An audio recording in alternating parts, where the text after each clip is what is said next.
Now that you've learned how to crochet, the knitting is going to be so much easier. We know how to handle our yarn, we know how to handle a hook, and now we're going to work on a needle. But to start with, I'm going to show you how to do a real easy, very neat cast on that you will probably use a long time. Take your crochet hook like we did before, give it a twist. We got one little loop on there. We're going to take our needle. We're going to line these two up just like this. We're going to hold that carefully, making sure it doesn't go anywhere on us. And we're going to make a chain, a cross, or a round, however you want to look at our needle. That's the second one. And we're going to put our yarn underneath again. There's our third one. Underneath again, our fourth. We want about 18 stitches on this, so we're going to do 17 to begin with. Okay, I got 4. Really easy. We know how to crochet. This one should be not a problem. The only difference is we're turning our yarn around our needle and we're making that chain over our needle. Anyway, I will finish 17 and be right back. 17. All right, I have 17 stitches here that I'm going to knit. My 18th one is actually on my hook. And I just slipped that last loop onto my needle, just like that. Now, it's time to knit. We'll set our crochet hook away, pull out our knitting needle. Now, we are making an ear warmer, something to go around my granddaughter's head so her long ponytail can stick out without mushing it down with the hat. Anyway, to do this, we're going to make a long band, and then we're going to sew it together and put an embellishment on it, like a big fat button or a pretty little bow or something. Anyway, what we want to do is right here, this first stitch, we're going to take the front of it and we're going to slip it. Now, we are slipping every first stitch to make a nice, neat edge to our ear warmer. We're going to put our yarn in place. We are going to move that yarn to the back because the knit stitch always starts in the back and it pulls the loop from the back to the front. And then we're going to reach in here. Okay, and we're going to pick a stitch. Oops, I did that quickly, didn't I? Let me slow it down. We're going to reach in from the front, just using our fingers like we did before. We're going to work our yarn with this hand and our needle with this hand. We're going to pick a stitch. Okay, we're going to reach in here, see, right here. We're going to pick a stitch. Sometimes the yarn splits though. Don't let that happen. And if you run the needle through with a little flick of your fingers here, you can wrap that around, through, wrap it around, through, wrap it around, and pull a loop through. Try not to split that yarn though. Anyway, wrap it around, pull it through. Now, notice what my other hand is doing. I'm holding those stitches very carefully with these fingers. I'm holding the needle in my hand sort of like a, I don't know, whatever, sort of like this. I'm tensioning with these fingers,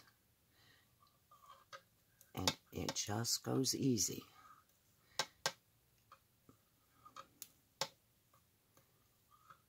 And the only needle that's really working is the one in my dominant hand. Okay, and we're down to the last stitch, and we're going to do it just like we did the others. Now, because we're knitting from one side to the other side, we want to turn it. I have yet to learn how to knit backwards. One of these days I might do that, but I'm not going to do it now. Anyway, we're going to slip that first stitch just like we did before. We're going to put our needle in it, and we're going to move it over to the other needle. Okay, now we need our yarn in the back because we're knitting, and it always comes from the back to the front in knitting. And here we go. One more stitch. One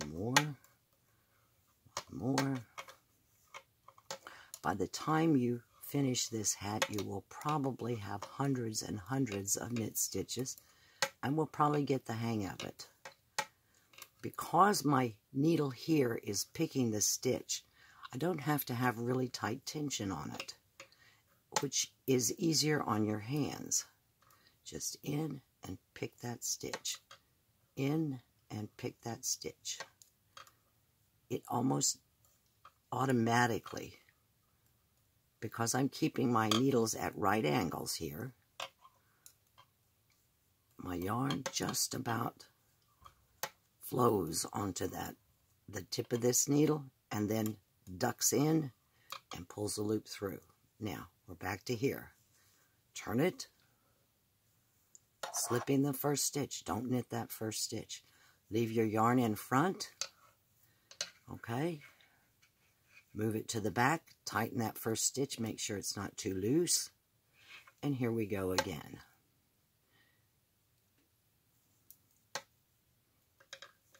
Anyway, I will continue with this, and I will be right back. I've finished a little bit. Now, at this point, if you're not happy with your knitting and you're getting better at it, you can always pull it out. And I have a little piece that I started earlier. Just slip your needles off and undo it and start over again. I do this a lot. I find that sometimes I don't like the beginning, and maybe it's too wide. Maybe you want a few less stitches or a few more stitches. Feel free. This is a practice piece. You can knit that yarn several times, and it shouldn't hurt it at all. Anyway, as you can see, I have a few inches done here. I want to show you that edge that we're doing.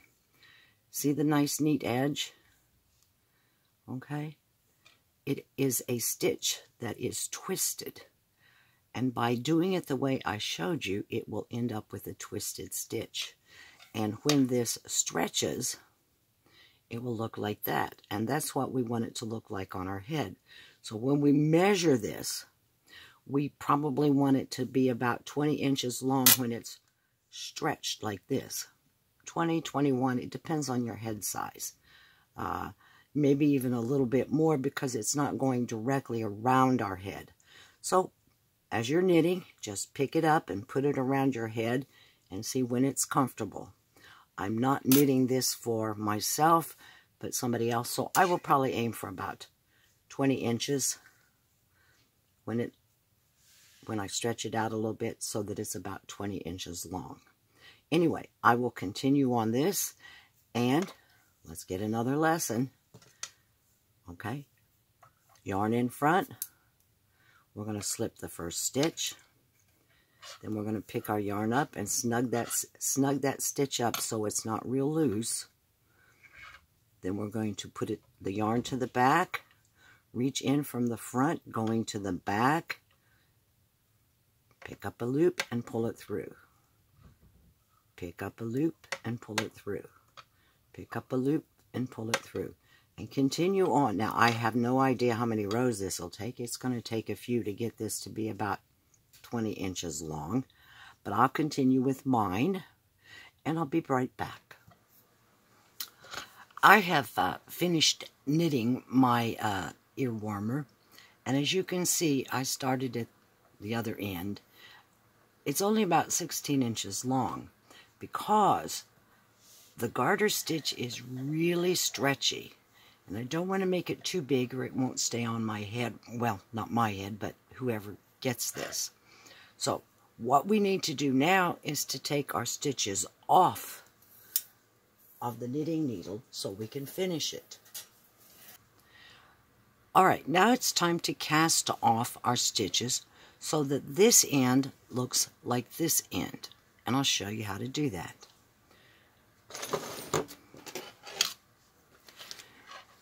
You're going to knit the first stitch, just like we were beginning a new row. This is the first stitch. We're not going to slip it this time. We're going to knit it. Now we're going to knit the second stitch, just like we did before. Now we're going to stop here. We're going to take the tip of the other needle, and we're going to slip it in there, and we're going to pull it through like that. So we have one loop left on our needle.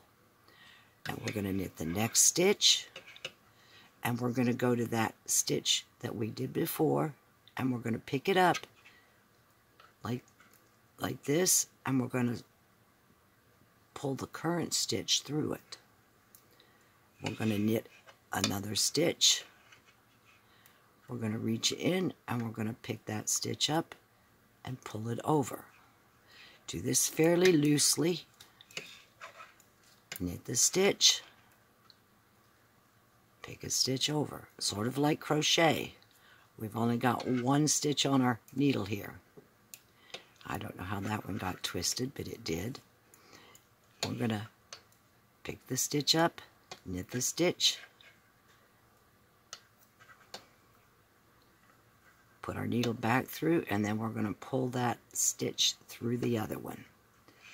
Knit a stitch, lift it, it's called lifting it over. Knit a stitch, lift it over, and we don't have too many stitches left, do we? Knit a stitch, lift it over,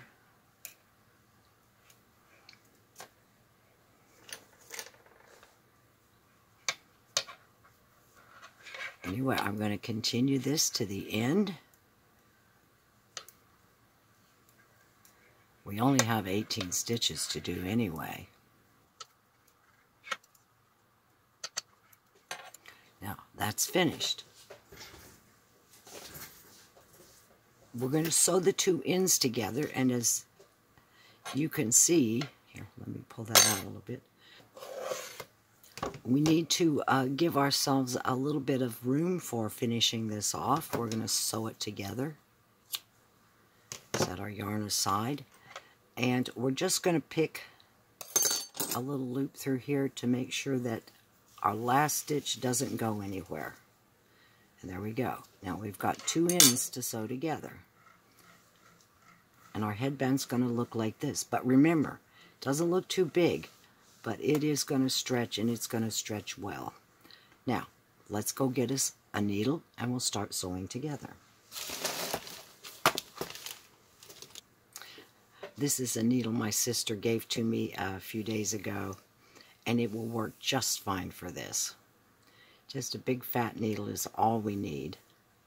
Now, we're going to go over here, and just like when we were doing our hot pad and sewing it together, because these look like our chains, we're just going to go from one chain to the other, and we're going to go round and round and round.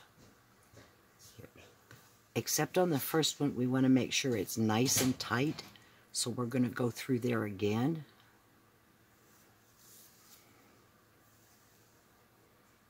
But just that first one.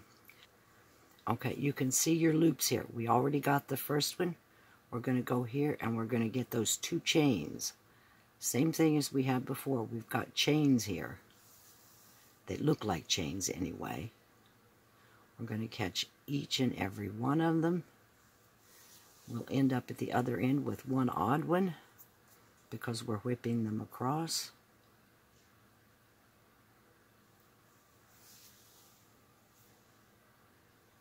See that chain and that chain?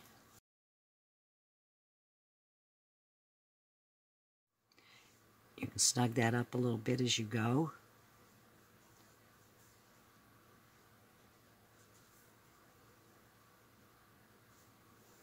So it's easier to do now than later.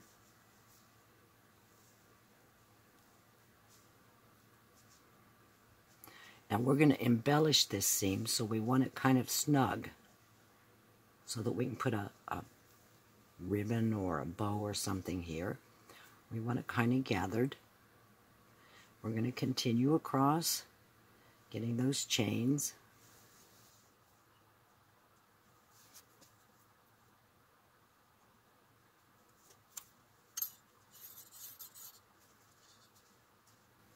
And we're gathering that up a little bit as we go, because we're going to put a button there.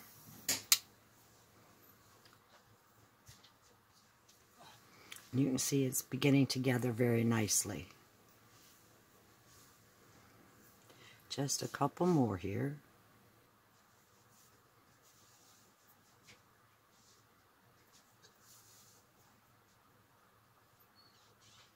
There we go. Let's pull that nice and snug. There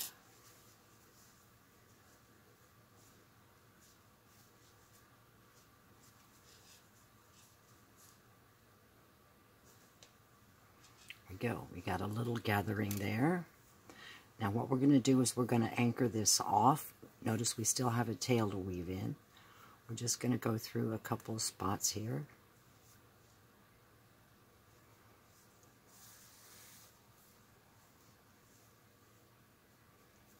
And I'm going to tie these two together, and then I'm going to work them both in, down into the knitted material to tie them off.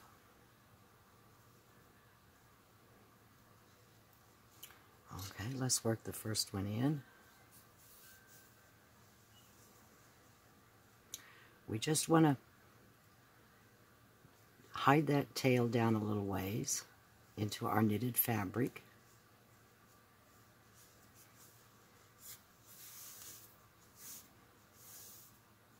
If you wanted to make this tighter, you can actually go through and weave it back and forth and pull it a little bit snugger if you want.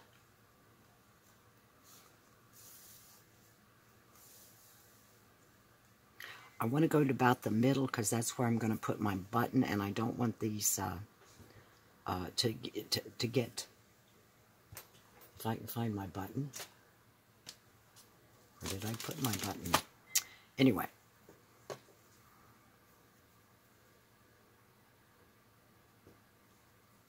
we go. We're going to do the same thing here. We're just going to weave it in and out, but we want it to come to just about the middle there because that's where we're putting our button. Now, we're going to cut that one off, but not the other one, because we're going to use it to sew our button on. And I'll be right back with my button. Well, we have to change our way of putting the button on. My button is a Shank button that I decided to put on, and it is, the hole in the back is too small for my big fat yarn needle. Won't even begin to go through it. So I'm going to have to switch to a regular sewing needle. So I will cut my extra yarn off here and just leave it like that. And we'll get us a piece of thread and thread our needle, and we'll sew our button on. I'm just pulling it off of my sewing machine where I was quilting. This is actually machine quilting thread.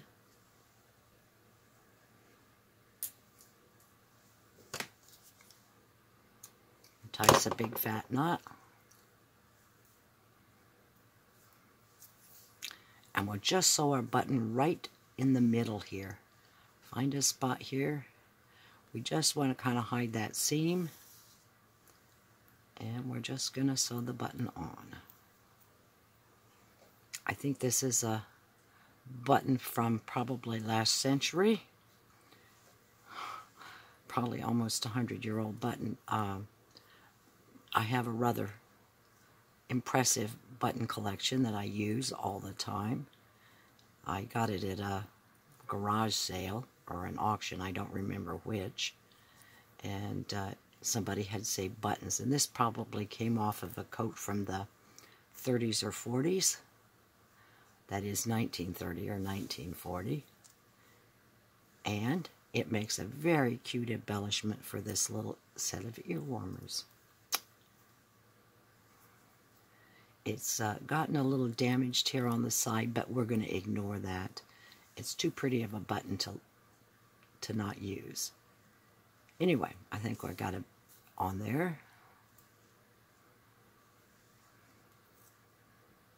Maybe get my thread pulled here. There we go. One more through time. And then we're going to pull it to the back and tie it off. Now, you can embellish this with anything. If you have a pretty bow, a clip, a pretty piece of jewelry that will pin on, anything at all you have. It's up to you how you want to embellish it. Or you can just leave it plain. I like my little ear warmer like that. Now, that's going to look adorable on somebody's head with that sitting slightly off center. Anyway, thank you for watching my How to Knit Lesson 1. I hope it has instructed you.